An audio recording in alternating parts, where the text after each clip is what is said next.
Amen. Luar biasa. Siapa yang di sini ready untuk kegerakan Tuhan? Ada? Wah, belum siap nih kayaknya. Siapa yang di sini siap untuk kegerakan Tuhan? Yes, praise the Lord. Kita udah sebulan ini terus banyak membahas tentang movement. Kita banyak belajar tentang movement of God. Kemarin juga Kak Brenda udah bahas lagi, dan kita banyak belajar bagaimana church is on the move. Kita melihat bagaimana gereja Tuhan di tempat ini, kita sama-sama bergerak, kita sama-sama mengikuti apa yang menjadi kegerakan Tuhan.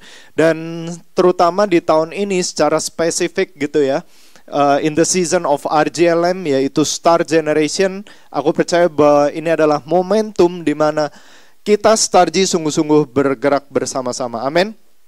Jangan sampai tema Starji tahun ini di RJLM dengan semua yang janji Tuhan yang kita udah terima, kita nggak aware dan kita miss. Sayang banget. Tapi kita mau sungguh-sungguh capture itu, kita mau sungguh-sungguh tangkap dan kita lakukan apa yang menjadi kegerakan Tuhan di tempat ini. Amin. Kayak belum pada bangun nih ya. Starji, Starji. Kita mau terima setiap kebenaran firman sore ini dengan antusias, boleh? Supaya kita nggak miss, tapi kita benar-benar tangkap apa yang menjadi pesan Tuhan. Seperti yang tadi Ko Yehu bilang, jangan sampai kita ke Starji terus nanti ditanya, di Starji ngapain aja? Nggak tahu, aku cuma datang ke Starji, that's it. No. Tapi jangan sampai kita buang-buang waktu, tapi setiap kali kita datang ke Starji, make sure you catch something. Amen. So, kalau kita bicara kegerakan Tuhan, kita nggak akan pernah bisa ada di dalam kegerakan Tuhan kalau kita masih fokus dengan apa yang menjadi kemauan kita. Kita nggak akan pernah bisa get into God's zone if we are still dwelling in our zone. Jadi aku kasih gambaran bahwa ini adalah zona kita, dan ini adalah zonanya Tuhan. Kita nggak akan pernah bisa masuk ke zona kegerakan Tuhan kalau kita masih dwelling, kita masih tinggal terus nyaman dengan zona kita. Oleh sebab itu penting buat kita supaya bisa keluar dari zona nyaman kita dan masuk ke zona kegerakan Tuhan. Amin. Kalau kita masih fokus sama masalah kita, kita masih fokus sama kesibukan kita, sama hobi kita, melebihi apa yang menjadi kegerakan Tuhan, kita lebih suka cari tahu tentang apa yang terjadi dengan kita di sekitar kita lebih dari apa yang Tuhan mau kerjakan, maka kita nggak akan pernah bisa get in the movement of God. Siapa yang di sini mau ketinggalan kegerakan Tuhan? Ada? Nggak ada? Puji Tuhan. Kalau kalian mau masuk ke dalam kegerakan Tuhan, make sure you get out of your zone. Coba sama-sama katakan ke sebelah-sebelahnya, boleh. Get out. Belum, kurang kencang. Get out. Oke, jangan keluar dari ruangan ini gitu ya. Tapi keluar dari setiap zona kalian. Jangan sampai kalian dwelling dengan apa yang menjadi masa lalu kalian. Kalian struggle terus dengan apa yang menjadi kesulitan kalian, tapi belajar untuk fokus sama Tuhan. Seperti lagu tadi bilang, aku punya Tuhan yang besar. Jangan fokus sama kebesaran masalah kalian, atau bahkan hobi kalian yang begitu besar dan menyenangkan, sampai kalian lupa sama kebesaran Tuhan. Yuk mari sama-sama kita lihat dari Mazmur 1 ayat 1-3. Ini akan menjadi pembahasan kita hari ini. So kita akan banyak belajar dari ayat-ayat ini.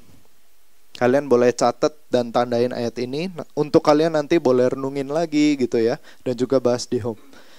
Mazmur 1 ayat 1-3. Sebenarnya ini ayat yang udah cukup sering untuk dibaca. Pasti kalian juga udah quite familiar dengan ayat ini. Tapi waktu aku baca lagi dan aku renungin, ada banyak hal yang baru gitu buat aku, yang aku baru pernah nangkep gitu ya. Aku akan bacain buat kita semua. Mulai dari ayat 1. Berbahagialah orang yang tidak berjalan menurut nasihat orang fasik, yang tidak berdiri di jalan orang berdosa, dan yang tidak duduk dalam kumpulan pencemooh. Lalu dikatakan apa? Tetapi yang kesukaannya ialah Taurat Tuhan, dan yang merenungkan Taurat itu siang dan malam. Ia seperti pohon yang ditanam di tepi aliran air, yang menghasilkan buahnya pada musimnya, dan yang tidak layu daunnya apa saja yang diperbuatnya berhasil. Siapa yang di sini mau apa saja yang diperbuatnya berhasil? So when you are in God's movement, apa saja yang kalian lakukan berhasil karena kalian melakukannya bersama Tuhan. Tapi kalian harus lihat, di ayat pertama, berbagailah orang yang tidak berjalan menurut nasihat orang fasik, tidak berdiri di jalan orang berdosa, dan tidak duduk dalam kumpulan pencemooh. Maka ayat 1 ini berkata, yang tidak. Then you have to get out dari apa yang menjadi masa lalu kalian. Kalian gak bisa terus ada di jalan orang berdosa, kalian gak bisa terus berjalan menurut nasihat orang fasik, dan kalian gak bisa duduk dalam kumpulan pencemooh. Kalian harus get out. Coba sekali lagi katakan sama-sama, get out.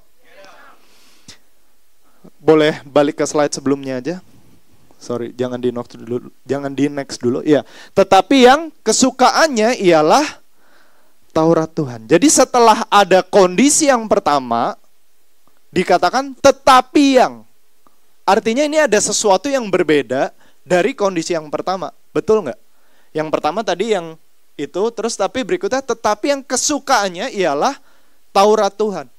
So, when you are in God's movement, kalian harus keluar dari zona yang pertama dan masuk ke zonanya Tuhan. Jadi you have to get out. Dan ini adalah arti dari set apart. Kalian dipisahkan, kalian tidak sama dengan orang yang berjalan menurut nasihat orang fasik, kalian tidak sama dengan orang yang berdiri di jalan orang berdosa, dan kalian tidak sama dengan orang yang duduk dalam kumpulan pencemooh. You are set apart from the world. Jadi jangan justru kita malah ya udah mau sama kayak mereka. No, you are meant to be set apart. Kalian tuh sudah ditetapkan untuk dipisahkan oleh Tuhan untuk pekerjaan Tuhan. Itu artinya berada di dalam God's movement. Kalian dipisahkan.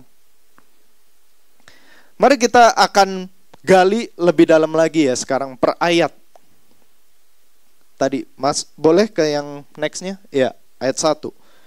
Tidak berjalan menurut nasihat orang fasik, tidak berdiri di jalan orang berdosa, dan yang tidak duduk dalam kumpulan pencemooh. Waktu aku baca ayat ini dulu aku pikir kayak ya udah yang penting lo nggak buruk lah gitu.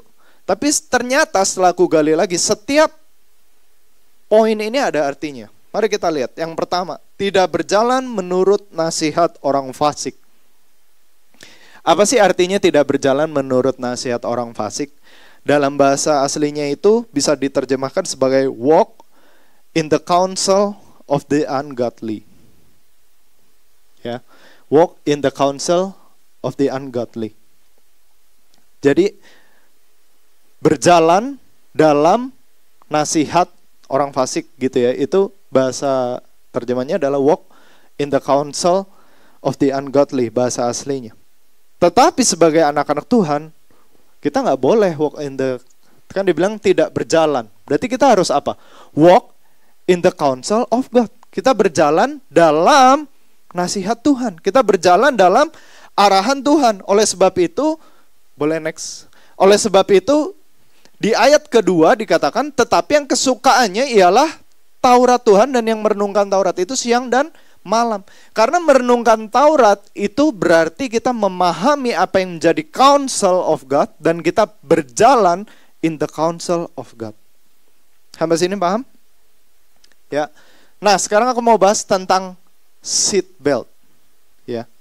Jadi ketika kita berbicara dalam movement of God, maka kita harus ada yang namanya seat belt. Nah, siapa yang di sini pernah pakai seat belt? Pernah dong, cukup familiar ya. Kira-kira seat belt biar apa sih? Biar nggak ditangkap polisi. Oke, jawaban yang luar biasa. Ada lagi? Biar nggak berisik mobilnya. Ini jawabannya nggak ada yang jawaban template buku manual gitu, nggak ada ya. Apa lagi? Biar aman. Terima kasih. Anda sudah menyelamatkan saya dengan jawaban orang normal. Oke, biar aman ya. Namanya seat belt gitu ya, untuk supaya kita aman. Nah, mungkin kalau di sini tadi supaya nggak ditangkap polisi, terus supaya nggak berisik. It's very common kalau misalnya kita naik mobil, right? Kalau misalnya kita naik mobil, pasti kalau nggak pakai seat belt berisik atau Nanti takutnya ditangkap polisi. Tapi coba deh bayangin sesuatu yang lebih ekstrim dan lebih cepat. Such as misalnya roller coaster. Siapa yang di sini pernah naik? Jet coaster, roller coaster, or halilintar gitu ya kalau di Dufan, dan ada kalau di luar negeri ada banyak macam lagi. Siapa yang di sini berani naik nggak pakai seat belt? Oke, kenapa? Apa? Nanti mati. Oke, thank you. Jawabannya normal ya. Nanti mati, coba boleh lihat. Nah, mungkin nanti kalian kayak gini ya. Kalau naik something yang sangat cepat dan kalian nggak pakai seat belt, maka kalian sedang membahayakan diri kalian sendiri, betul? Sama halnya ketika kalian berada di dalam kegerakan Tuhan. Kalau kalian masuk ke dalam kegerakan Tuhan tuh kira-kira dinamis atau diam aja sih? Dinamis, tidak statis, betul?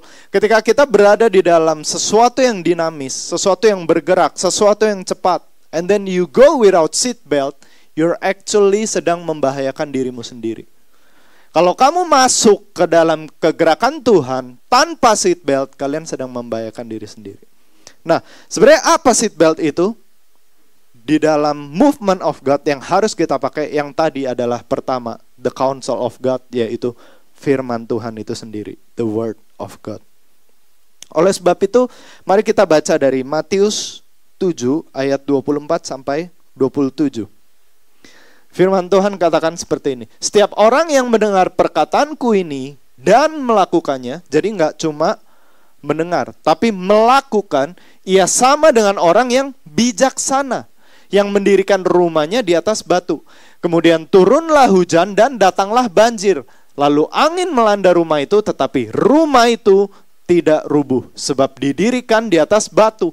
Tetapi setiap orang yang mendengar perkataanku ini dan tidak melakukannya, ia sama dengan orang yang bodoh, yang mendirikan rumahnya di atas pasir. Kemudian turunlah hujan, datanglah banjir, lalu angin melanda rumah itu, sehingga rubuhlah rumah itu dan hebatlah kerusakannya. Jadi ketika kalian mendengar perkataan Tuhan dan kalian melakukannya, maka kalian menjadi orang yang bijaksana. Jadi bijaksana itu bukan karena kalian cerdas, bukan karena kalian hebat, bukan karena kalian pintar atau skillful, but because counsel of God. Karena ada hikmat dan pengertian yang daripada Tuhan. Dan itulah yang menjadi fondasi buat kalian. Firman Tuhan yang kalian hidupi, firman Tuhan yang kalian pahami, firman Tuhan yang kalian lakukan, itu yang menjadi fondasi bagi kalian dalam kegerakan Tuhan. Kalau kalian berada di dalam kegerakan Tuhan, tapi kalian gak ngerti firman, gak melakukan firman, maka kalian sedang membangun di atas pasir. Yang bisa hancur kapan aja, bisa roboh kapan aja, ketiup angin juga hilang. Nggak heran banyak orang pelayanan, tapi bisa ada hari ini, tiba-tiba besok udah nggak ada. Kenapa? Karena mereka membangun rumahnya di atas pasir. So make sure kalau kalian mau ada di dalam kegerakan Tuhan, bangun rumah itu di atas batu. Bangun di atas firman Tuhan.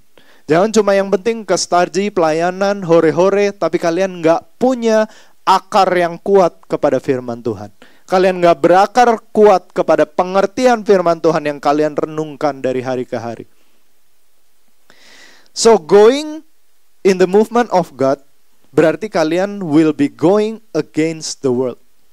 Ingat gak Ci Brenda pernah bawain tentang angin syakal itu?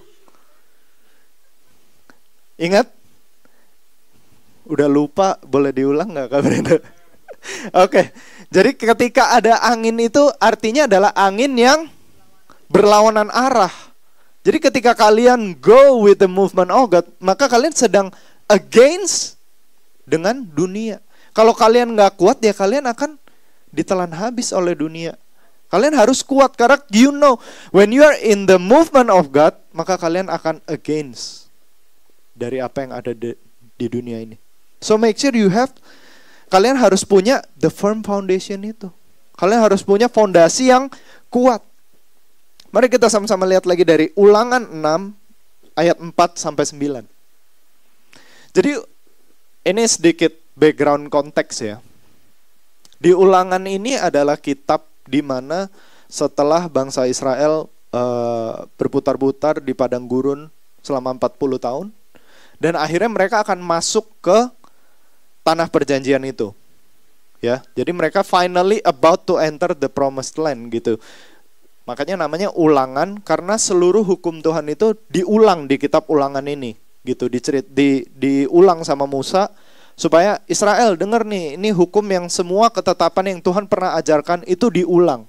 Ya, kita sama-sama mau baca nih. Dengarlah hai orang Israel, Tuhan itu Allah kita, Tuhan itu Esa. Dibilang kasihilah Tuhan Allahmu dengan segenap hatimu dan dengan segenap jiwamu dan dengan segenap kekuatanmu. Apa yang kuperintahkan kepadamu pada hari ini haruslah engkau perhatikan. Haruslah engkau mengajarkannya berulang-ulang. Jadi firman Tuhan itu harus diulang-ulang dan harus dilakukan ya. Bahkan katanya apa? Diperintahkan sama Musa ya. So it's like a commandment, sesuatu yang diperintahkan, harus dilakukan. Tapi yang menjadi poin utama adalah pertama, kasihi dulu. Karena kalau kita nggak mengasihi, nggak mungkin kita bisa taati. So, if you think that the word of God is the firm foundation, kalau firman Tuhan itu adalah fondasi yang kuat, dan kalian mau punya fondasi yang kuat, pertama, cintai firman Tuhan. Kalian harus belajar untuk mencintai firman Tuhan. Dan yang menariknya, kalau misalnya di dunia gitu ya, kita belajar, iya kita harus makan sayur gitu misalnya. Tapi aku nggak suka gitu kan. Jadi kita kayak suka itu belakangan alasan. Tapi ketika di firman Tuhan, the more you read, the more you will fall in love with. Semakin kalian baca, kalian tuh akan semakin jatuh cinta. Ternyata firman Tuhan itu keren banget ya. Ternyata firman Tuhan itu hidup ya. Ternyata firman Tuhan itu benar-benar membawa dampak dalam kehidupanku ya. Makanya lucu gak sih? Bayangin deh kayak misalnya contoh di sini. Ya semua mungkin belum semua pacaran, tapi paling nggak punya gambaran lah ya, kayak orang pacaran tuh kayak apa, paling nggak ada bayangan dikit-dikit gitu. Kalian mau nggak kalau misalnya pacaran itu disuruh, misalnya, kamu harus sayang sama dia gitu, kamu harus cinta sama dia, kamu harus jadian sama dia, mau nggak? Oh sama siapa dulu, bener sih. Nggak sama orang random gitu, mau nggak? Yang mungkin nggak kenal gitu, pasti kan nggak mau kan, kayak siapa gitu, ini bukan. Hampir ngomong Siti Nurbaya lagi, mana ada yang tahu. Ya ini bukan perjodohan gitu kan, dimana kayak kamu harus sayang sama dia, kamu harus nikah sama dia. Tapi coba deh baca, di sini kasihilah Tuhan Allahmu disuruh loh. Artinya apa? Kita harus belajar dulu, baru cinta itu bertumbuh gitu loh. Kita mesti semakin kita baca firman, semakin kita kenal sama Tuhan, maka kasih itu akan tumbuh. Kita nggak bisa bilang kayak, ya tunggu deh kalau nanti aku sayang sama Tuhan dulu baru aku baca firman. Nggak akan terjadi. Justru kalian harus belajar untuk baca, kalian harus belajar untuk kenal, maka kalian akan semakin cinta. Karena sebenarnya bukan apa yang kita lakukan, kan makanya ayatnya bilang gitu kan, bukan kita yang mengasihi tapi Kristus yang terlebih dahulu mengasihi. Nah kenapa ketika kita baca firman kita bisa justru baru mengasihi? Bukannya artinya kita baru belajar mengasihi, tapi karena kita tuh baru tahu ternyata kasih Kristus tuh ini ya. Baru tahu ternyata ini loh yang udah Tuhan lakuin buat kita. Kita tuh baru tahu ketika kita baca dan mengenal apa yang Tuhan sudah lakukan buat kita. Jadi belajar untuk cintai Tuhan dan firman-Nya. Terus dikatakan apa? Ajarkan berulang-ulang, so you have to do it over and over again. Nggak bisa cuma kayak sekali, oke. Aku komitmen hari ini aku mau baca firman, udah 3 bulan kemudian udah enggak lagi. Terus mulai lagi nanti tahun depan on fire lagi, abis itu enggak lagi. Enggak, it's over and over again. Harus selalu kalian renungkan, harus selalu kalian lakukan. Ada satu habit yang aku udah mulai dari kayak 2 tahun lalu lah ya. Itu menjadi satu habit yang sangat sekarang aku suka dan jadinya kalau enggak tuh aneh, yaitu punya satu ayat yang harus selalu nyantol di dalam kepalaku. Jadi aku akan hafalin satu ayat gitu ya. Ya bisa sehari, bisa kadang bertahan sampai 3 hari gitu ya. Tapi kayak aku akan hafalin supaya selalu ada ayat yang nempel di kepalaku ketika pokoknya aku nggak boleh bengong gitu. Misalnya kayak aku lagi nggak ada pikiran, aku pasti akan balik ke situ lagi gitu. Dan itu menjadi fondasi buat aku gitu. Dan aku pengen kalian juga belajar untuk bisa always ada ayat atau perenungan yang paling nggak selalu nyantol di dalam kepala kalian. Jadi misalnya kalian ditanya nih, kalian lagi ngerenungin apa? Atau ada yang mau sharing atau enggak? Kalian nggak kayak, oh nggak ada sih, nggak tahu sih. Kenapa? Karena kalian selalu tahu sebenarnya ada 1 atau 2 paling enggak hal yang ada di dalam kepala kalian saat itu. Jadi always tanemin firman itu di dalam hidup kalian intentionally. Karena mungkin kalian belum melihat, tapi itu yang akan menjadi fondasi kalian. Itu yang akan menjadi anchor buat kalian. Terutama di dalam movement of God. Amin. Waktu bangsa Israel mau masuk ke tanah perjanjian, ini adalah change of season. Di mana mereka tadinya berputar-putar di padang gurun, dan mereka akan melakukan sesuatu yang berbeda. Kalau tadinya mereka mungkin dapat makan dari mana gitu kan. Bukan dari mana, tapi dari mana. Terus sekarang begitu masuk Kanaan, mereka harus bercocok tanam. Mereka harus mengelola ladang. Jadi ini a change of season sebenarnya. Jadi ini adalah suatu movement of God yang terjadi. Dan apa yang dilakukan? Mengulang-ulang firman Tuhan. Supaya ketika ada perubahan, ketika ada transisi, ketika ada movement of God, mereka tahu apa yang menjadi pegangan mereka. Karena mungkin hal yang dilakukan bisa berbeda, pekerjaannya bisa berbeda, seasonnya bisa berbeda, pelajarannya mungkin kalau di sekolah ya, pelajarannya mungkin tadinya SMP sekarang SMA beda, apalagi kuliah mungkin lebih beda lagi. Tapi satu hal yang selalu sama, firman Tuhan, prinsip itu bisa kalian pegang. Firman Tuhan itu prinsip, itu bisa kalian pegang mau kalian nanti udah kerja, mau kalian masih sekolah, mau kalian nanti udah menikah, it's a prinsip yang gak akan pernah bisa berubah. Karena itu pegang firman Tuhan, jadikan firman Tuhan menjadi dasar dalam pikiranmu dan dalam perbuatanmu. Baca, coba lakukan. Harusnya juga engkau mengikatkannya sebagai tanda pada tanganmu, dan haruslah itu menjadi lambang di dahimu. Di tangan berbicara mengenai perbuatan, di dahi berbicara mengenai pikiran.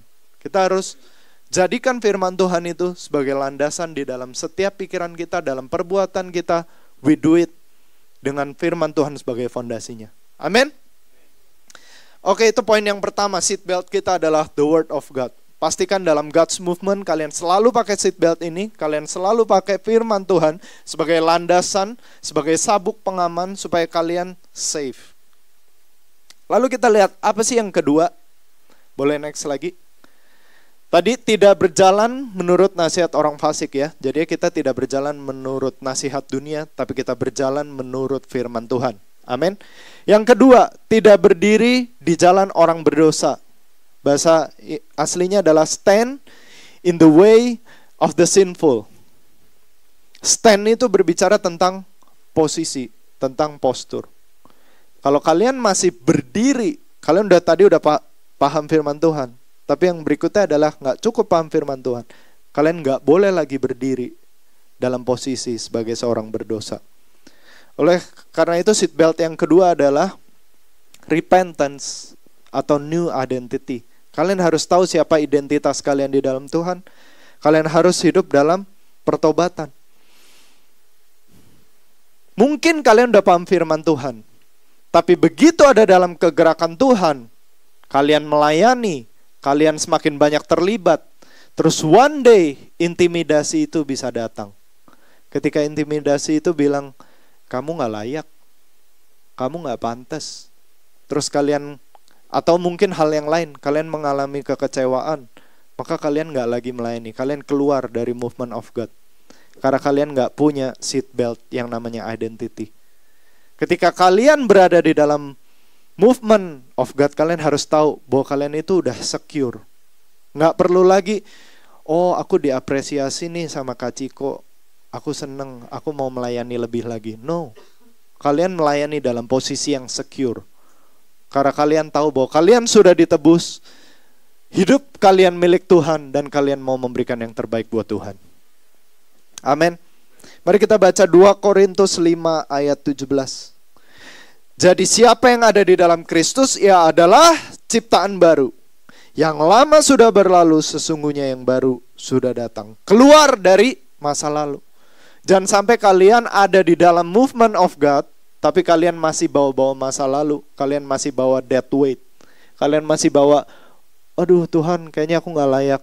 Tuhan aku gak pantas. Atau sebaliknya, justru kalian gampang keseret. Kalian udah merdeka mungkin dari dosa pornografi, tapi kalian mulai lagi kayak, aduh kayaknya aku gak bisa. Terus kalian mulai kecantol lagi sama dosa yang sama. No, ingat kalian adalah ciptaan baru. Jangan mau jatuh lagi. Mungkin kalian sesekali bisa jatuh, tapi jangan tetap ada stand in the way of the sinful. Kalian udah gak sama. Kalian adalah ciptaan baru. Di dalam movement of God kalian gak bisa pakai mentalitas yang lama lagi. Kalian harus ingat bahwa kamu ini adalah ciptaan baru. Kamu ini adalah milik Kristus. Kamu punya identitas yang baru. Kalau kalian jatuh, kalian bertobat. Karena kalian tahu ini bukan nature kalian untuk berada di dalam dosa. Karena kalian tahu kalian gak bisa selamanya ada di sini. You have to get out. Kalian harus keluar. Jangan terus ada stand in the way of the sinful. Terus masih hidup di dalam dosa. Terus masih ya udahlah. Yang penting aku pelayanan. No. Yang penting adalah bagaimana posisimu di dalam Tuhan. Jangan sampai kalian stand terus in the way of sinful. Tapi kalian harus berdiri di dalam posisi yang sudah dimerdekakan dan dibenarkan oleh Tuhan. Amin. 2 Petrus 3 ayat 9 katakan, Tuhan tidak lalai menepati janjinya. Sekalipun ada orang yang menganggapnya sebagai kelalaian, tapi ia sabar terhadap kamu. Karena ia mengendaki supaya jangan ada yang binasa, melainkan supaya semua orang berbalik dan bertobat. Jadi yang Tuhan mau kita tuh apa? Bertobat. Kalau misalnya kita masih ada di dalam kehidupan dosa, bertobat. Siapapun di sini nggak kebal sama dosa. Aku pun masih bisa jatuh. Tapi when you fall, make sure you get back to the right position. Posisi kalian udah nggak di sana lagi. Kalian adalah ciptaan baru. Jangan mikir kayak tambal sulam gitu ya, kayak aduh aku jatuh lagi nih, aku harus pelayanan lagi, aku harus puasa supaya aku balik ke sini. No. Kalian di sini, sekalipun kalian jatuh, kalian harus tahu bahwa kalian udah di sini. Karena kalian bukan dimerdekakan dengan usaha kalian, but by the blood of Jesus. Miliki posisi yang benar di dalam movement Tuhan. Dikatakan Tuhan tidak lalai menepati janjinya. Sekalipun ada orang yang menganggapnya sebagai kelalaian. Mungkin ada orang yang bilang kayak, janji Tuhan sama Starji mah mungkin bohong aja kali. Mungkin belum tentu benar terjadi kali. No. Dibilang apa? Tuhan gak lalai. Tapi kalau dianggap orang lalai, itu karena Tuhan tuh lagi sabar loh sama kita. Karena mungkin kita belum siap. Karena yang dia mau itu kita bertobat. Make sure makanya hari ini kalau kalian mau lihat no more delay, maka kalian harus hidup dalam pertobatan. Siapa yang di sini gak mau ada delay lagi? Mau ada percepatan? Bertobat. Amin. Kita bikin bertobat. Kita bikin. Oke. Kita balik ke ayat tadi lagi ya. Matius 7, 24-27. Dikatakan setiap orang yang mendengar perkataanku ini dan tidak melakukannya, ia sama dengan orang yang bodoh. Mau jadi orang bodoh? Gak mau kan? Maka kalau kalian dengar firman Tuhan, make sure kalian bertobat. Kalau kalian pikir kayaknya Tuhan aku belum menang atau aku belum di area ini, ternyata bertobat. Jangan nganggap kayak udahlah aku udah gak bisa, udahlah kayaknya ini bukan buat aku. No. Choose the right way. Don't be stupid. Jangan jadi orang bodoh. Belajar untuk dengan penuh kerendahan hati, Tuhan tolong aku. Aku mau menghidupi identitas yang sudah Engkau berikan buat aku. Amin. Kita lihat yang ketiga sekarang. Tidak duduk dalam kumpulan pencemooh, atau dikatakan dalam bahasa aslinya itu dwell or inhabit among the mocker, atau bahkan di situ dibilang interpreter. Aku akan bahas yang interpreternya nanti. Tapi dwell atau inhabit among the mocker dulu ya. Dwell atau inhabit artinya kalian tinggal, nongkrong gitu ya, hidup, tinggal hidup di satu tempat. Dwell atau inhabit. Jadi Tuhan bilang untuk kalian jangan tinggal dalam kumpulan pencemooh. Pencemooh itu apa sih? Mocker, orang yang punya apa? Negative talks. Jangan tinggal di kumpulan orang yang ngomongnya negatif. Bahkan kalau dalam bahasa aslinya bisa diartikan sebagai interpreter. Aku bingung kenapa ya interpreter gitu ya. Maksudnya adalah setelah aku renungkan, orang yang punya self-interpretation sendiri. Pernah gak sih punya teman atau ngobrol gitu sama orang ya, terus ngeyel mulu. Pokoknya misalnya kita udah kasih tahu yang benar nih, ntar kesimpulannya bisa beda lagi. Pokoknya sesuai pengertian dia terus. Pernah gak ketemu orang gitu? Oh gak pernah, aku doang ya? Ada aja gitu kan orang yang kayak udah dikasih tahu yang benar tapi punya pemahaman sendiri gitu. Ternyata emang udah ada dari dulu guys. Di zaman dulu guys.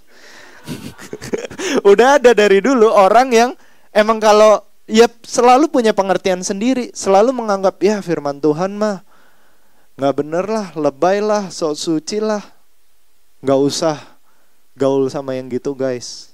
Kalau misalnya kalian mau, oke, kita tetap keep kontak apa boleh, tapi jangan kasih dia akses untuk speak over your life.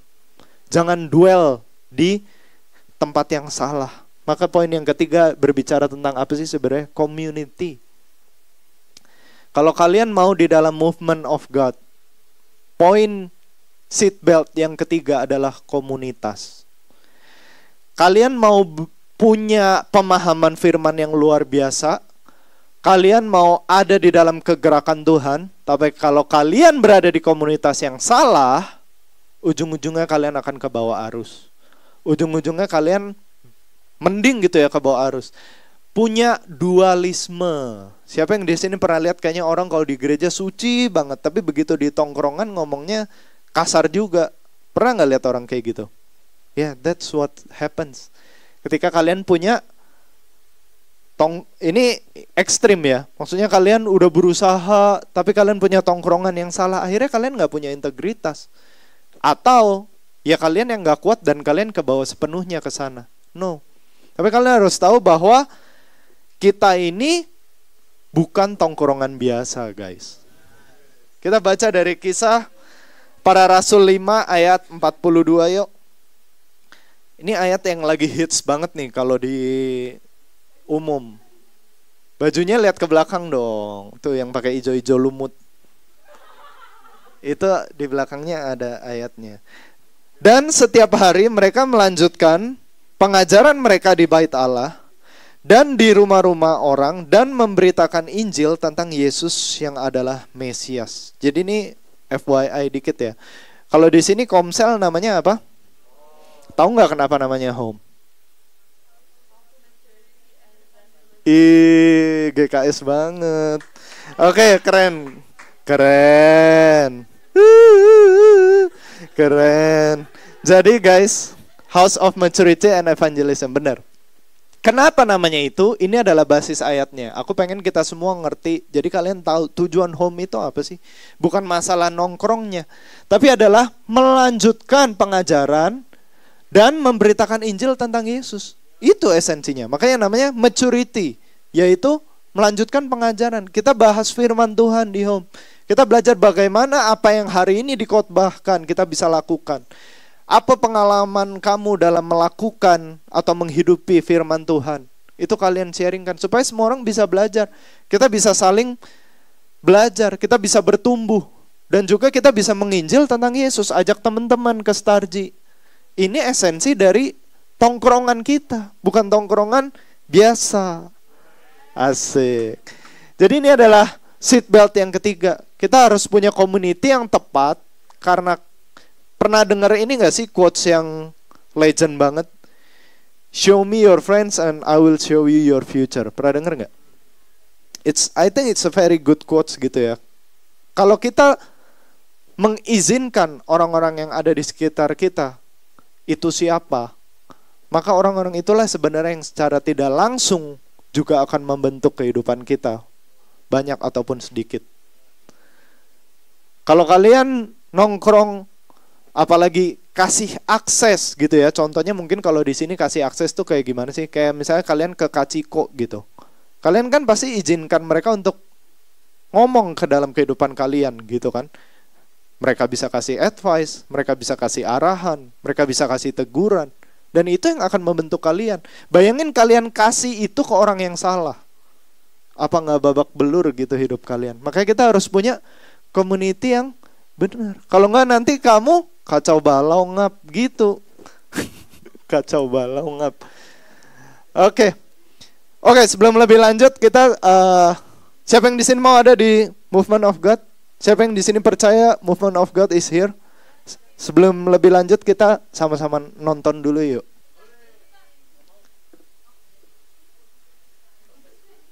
Jauh amat ngap. Ya udah, aku yang ke sana.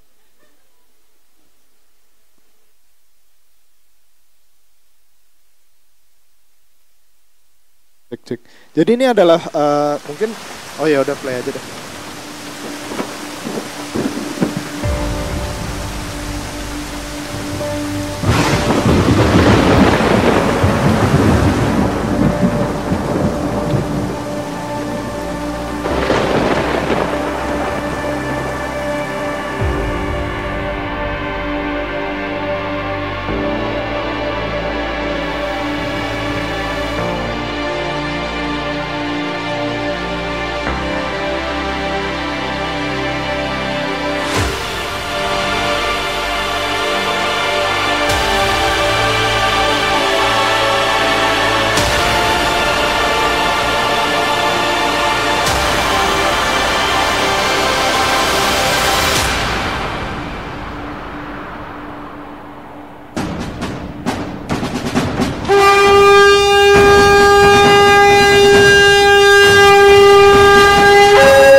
tiupan angin yang mendatangi sebuah perahu. Tiupan angin itu adalah angin Roh Kudus. It's the wind of the Holy Spirit yang akan membawa perahu itu kepada tujuan dan masa depan, destiny, dan akan terjadi percepatan.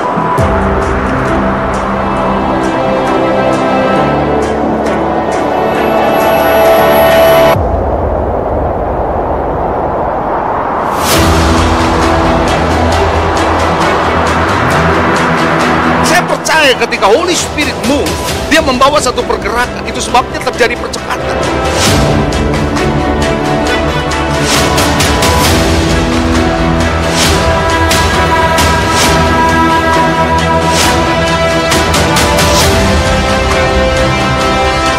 Jadi saya percaya when God move in the church, ketika Tuhan bergerak di gereja ini, kita semua harus bergerak. Jalan yang akan kita lewati ke depan adalah jalan yang kita nggak pernah lihat sebelumnya. Berarti nanti di depan Tuhan akan bikin sesuatu yang kita nggak mampu kerjakan sendiri. Itu yang Tuhan janjikan ketika kita mengikuti yang namanya tabut perjanjian itu.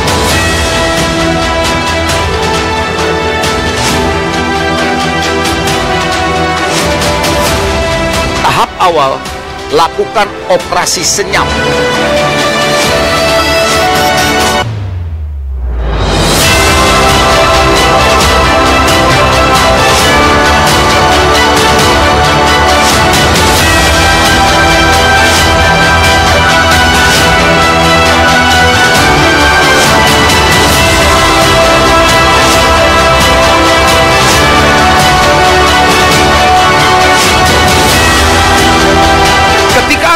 ada lawatan Tuhan mulai bekerja di gereja kita, kita harus bersama-sama bergerak. Karena kekuatan secara korporat adalah ketika kita bersama-sama.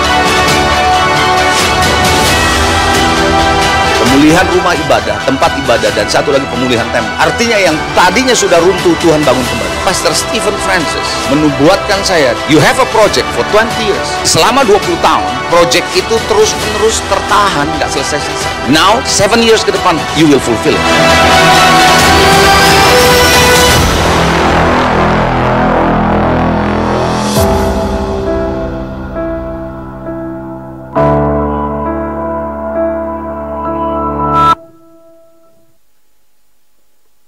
Wow.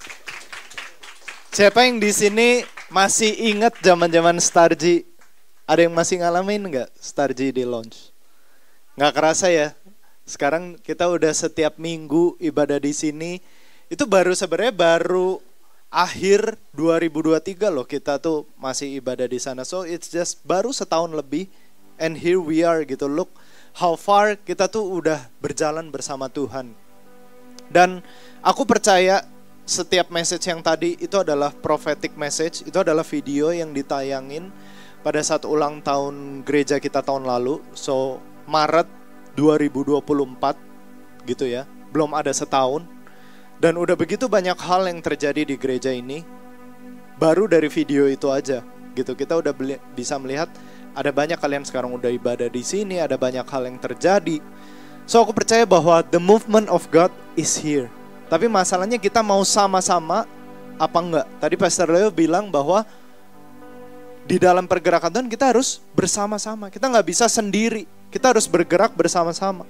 So I want you guys to really prepare yourself untuk bisa ada sama-sama di dalam kegerakan Tuhan ini. Put your seat belt on. Pasang apa yang menjadi seat belt kalian. Baca firman baik-baik. Hidup dalam pertobatan, dalam identitas kalian yang baru. Jangan pikir lagi kalau kalian Starji itu masih anak-anak. No. You are the godly soldiers. Kalian tuh tentaranya Tuhan. Jangan mikir kalian tuh remaja biasa. No. Kalian itu laskar Kristus. Kalian punya tujuan di dalam hidup kalian. Dan pastikan kalian tertanam di dalam komunitas yang benar. So aku mau sharing sedikit gitu ya. Mungkin kalau yang dulu gitu udah banyak beberapa dengar, tapi this is banyak yang new, banyak yang lebih muda juga. Mungkin kalian belum pernah dengar kesaksian aku gitu ya. So aku itu mirip lah sama kayak most of kalian gitu ya. Boleh kasih lihat fotonya nggak? Yang pertama, ini waktu aku dibaptis di gereja ini. Aku masih umur 12. Dan yang kanan ini aku udah mulai Starji nih. Itu yang kiri. Siapa yang kiri tahu gak? Ko Raymond. Yang kanan bapaknya ini nih. Ayahanda. Oke. Jadi kita dulu di sini, bahkan aku juga udah tertanam gitu ya. Boleh next lagi. Ini aku pas Starji nih, yang kiri. Terus yang kanan itu aku udah jadi Aero Kids crew. Jadi aku juga sempat jadi guru Aero Kids gitu ya, sama kayak sebagian besar dari kalian. Siapa yang di sini Aero Kids crew atau volunteers di Aero Kids? Woo! Aero Kids. Yeah. Mau ulang nggak buat konten? Oh nggak perlu ya. Oke, itu bersyukur sih buat kalian yang pelayanan di Aero Kids. We are really building the connected generation. Amin. Kita benar-benar bangun yang di Starji, kita bahu-membahu sama Aero Kids, kita bangun bareng-bareng. Tapi guys, waktu aku pelayanan, aku juga belum ngerti waktu itu. Mungkin aku paham sedikit ya tentang pelayanan, I'm serving, tapi aku gak benar-benar dapet hati dari pelayanan itu. So next, aku waktu itu lebih banyak akhirnya sampai aku kuliah. Waktu aku kuliah, karena aku gak benar-benar rooted gitu ya, aku gak pakai seat belt yang dari Tuhan. Akhirnya waktu itu aku got into bad relationship gitu ya. Waktu itu aku pacaran, terus juga pacarannya gak baik lah gitu. Singkat cerita aku makin jauh sama Tuhan. Mungkin yang di sini yang lebih tua-tua tahu lah ya berapa lama I was lost gitu. Aku sempat ngilang dari gereja ini. Mungkin sekitar ada 10 tahun, mungkin datang cuma ibadah minggu, itu pun rarely gitu. Sampai akhirnya aku lebih mentingin karir. Setelah aku kuliah, aku banyak kerja gitu ya, aku jadi fotografer. Sampai pada saat itu aku banyak, ini yang kiri di Jepang, yang kanan di Korea gitu ya, aku lebih banyak. Ya udah, I was thinking that I'm already successful, I already have what I wanted gitu. Tapi ternyata enggak gitu, sampai aku masih ngerasa kayak finally I hit the phase when I think kayak apa ya sebenarnya tujuan hidup itu. And one moment next, sampai akhirnya waktu itu singkat cerita, karena waktu itu mau nikah gitu ya. Karena mau nikah akhirnya kayak, oh kalau nikah itu kamu nanti harus ada rekomendasi ketua home gitu-gitulah. Akhirnya baru ikut home. Nah tapi belum sih, belum sampai situ. Tapi kayak udah mulai bahas-bahas gitu kayak, iya nih kita belum punya home gitu kan sama teman-teman waktu itu. Sama ada kokonya Ece juga dulu gitu. Tapi once I give it a shot gitu ya, waktu itu aku kasih oke lah, aku ikut home. And setelah aku ikut home beberapa kali, kayak aku ngerasa kayak Tuhan ngomong gitu. And finally I go semakin jauh bersama Tuhan, aku semakin mencintai Tuhan. So I'm really thankful that I join the home waktu itu gitu. Thank you Koyehu. Mungkin aku gak ada di titik ini kalau bukan karena home, I would say. Karena waktu itu aku kayak udah lebih suka lebih suka kerja. So I was really thankful. Thank you Koyehu Ciseli yang waktu itu udah jadi home leader aku juga. Walaupun mungkin sama kayak kalian, tiap minggu rasanya ya udah cuma kayak ditanya dapat apa yang bisa di-sharing. Tapi karena aku semakin suka sama firman Tuhan, maka rasanya Tuhan bawa aku lebih jauh lagi. Aku semakin bisa ngerti dan aku bisa nangkap apa yang jadi hati Tuhan. So, buat kalian yang mungkin belum ngerti sama kayak aku yang bahkan udah pelayanan, I promise you guys itu semua gak akan sia-sia. Karena itu yang akan menjadi fondasi kalian, itu yang akan menjadi seatbelt kalian, yang akan bawa kalian balik ke dalam kegerakan Tuhan no matter what. Asalkan syaratnya satu, kalian mau mengasihi Tuhan dan kalian mau tertanam di gereja ini, itu aja. You just really have to love God, love the word of God, and love the community, that's all. Makanya kenapa Tuhan bilang yang paling penting adalah kasihlah Tuhan Allahmu dan kasihlah sesamamu, that's it. Gak ada yang kurang kalau kalian udah melakukan itu. Karena itu belajar untuk give everything out of your heart, kasih yang terbaik dari hati kalian. Apapun yang terjadi, kasih yang terbaik. Apapun situasinya, kasih yang terbaik. Fokus sama Tuhan, cintai Tuhan. Aku aja yang udah terhilang 10 tahun bisa ada balik di sini, and I came back stronger. Apalagi kalian yang udah planted from this early, kalian punya Kak Ciko yang didik kalian, yang jagain kalian. Jangan sia-siain itu semua. But belajar untuk dengan penuh pengucapan syukur, pakai itu buat kalian bisa ada di movement of God. Karena itu yuk, aku mau sama-sama kita berdiri. Kita akan berdoa. Ini yang kanan adalah ketika aku finally ikut New Life. Siapa yang di sini udah lulus New Life?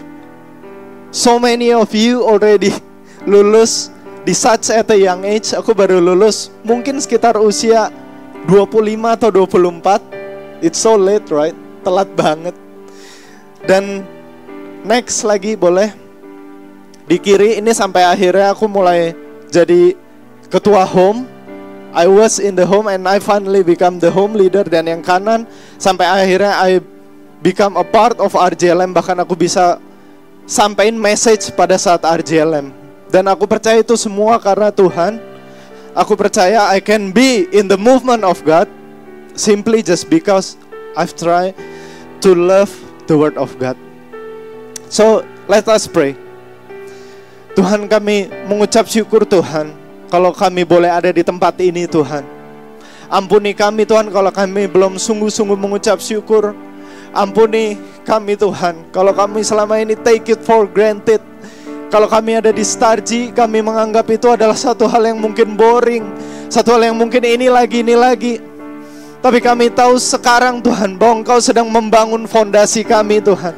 Engkau sedang membangun karakter kami Tuhan. Engkau sedang menyiapkan kami Tuhan. You set us apart for your movement Lord. Kami tahu Tuhan Engkau sedang memisahkan kami untuk kegerakan-Mu Tuhan.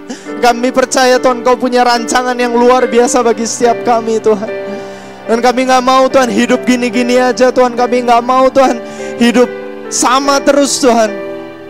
Kami udah muak Tuhan untuk menjadi manusia yang sama.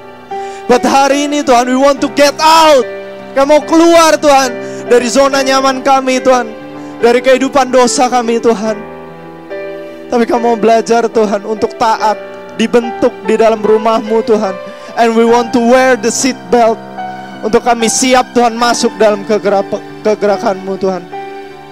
Aku mau berdoa buat kita semua di tempat ini dengan penuh kerendahan hati. Kalau kalian merasa bahwa hidup kalian gitu-gitu aja, kalian merasa kayak Tuhan aku gak tahu tujuanku apa, atau mungkin kalian masih terus hidup dalam masa lalu, kalian masih terus hidup dalam dosa, kalian masih merasa kayak Tuhan aku gak bisa lepas dari ini semua, kau boleh angkat tanganmu. Aku gak akan minta kamu maju, but I will pray for you from this place. Tuhan, aku berdoa untuk semua yang mengangkat tangan Tuhan. Aku mengucap syukur Tuhan untuk kerendahan hati mereka, untuk kejujuran mereka Tuhan. Thank you Lord, thank you Lord. Aku percaya kalau Engkau hari ini ada di tempat ini, itu karena ada rencana Tuhan yang luar biasa. Dan kalau hari ini Engkau meresponi panggilan itu, aku percaya Tuhan sedang bekerja di dalam kehidupanmu. Ada hal yang sedang Tuhan rombak di dalam kehidupanmu. Tuhan, aku berdoa di dalam nama Tuhan Yesus, biarlah Engkau yang lawat pikiran mereka, Engkau yang lawat hati mereka, Engkau yang lawat hidup mereka Tuhan, supaya mereka bisa memahami apa tujuan mereka. Mungkin mereka belum bisa melihat jauh ke depan sampai tujuan akhir hidup mereka, tapi paling tidak biarlah mereka bisa memahami apa yang mereka bisa lakukan atau mereka harus lakukan in this season. Biarlah Engkau Tuhan yang menyingkapkan apa yang harus mereka lakukan di dalam musim ini Tuhan. Biarlah Engkau sendiri Tuhan yang membentuk mereka, yang menolong mereka, yang memampukan mereka Tuhan, to love the word of God, untuk mencintai firman Tuhan lebih lagi, untuk sungguh-sungguh tertanam di dalam rumah Tuhan, sampai mereka siap untuk menjadi anak panah yang diluncurkan Tuhan. Terima kasih Tuhan, mengucap syukur Tuhan. Kau boleh turunkan tanganmu. Terima kasih Tuhan, terima kasih Tuhan. Kami percaya Tuhan, ada satu panggilan besar yang Kau sudah berikan bagi setiap kami Tuhan. So prepare Lord, prepare Lord to be your soldiers. Terima kasih Tuhan. Kami mau terima Tuhan setiap janji-Mu, setiap kasih karunia yang daripada-Mu, untuk memampukan kami Tuhan, untuk ada dalam kegerakan-Mu dan mencapai garis akhir. Terima kasih Tuhan, terima kasih Tuhan. In the name of Jesus we pray. Semua yang percaya sama-sama katakan amen.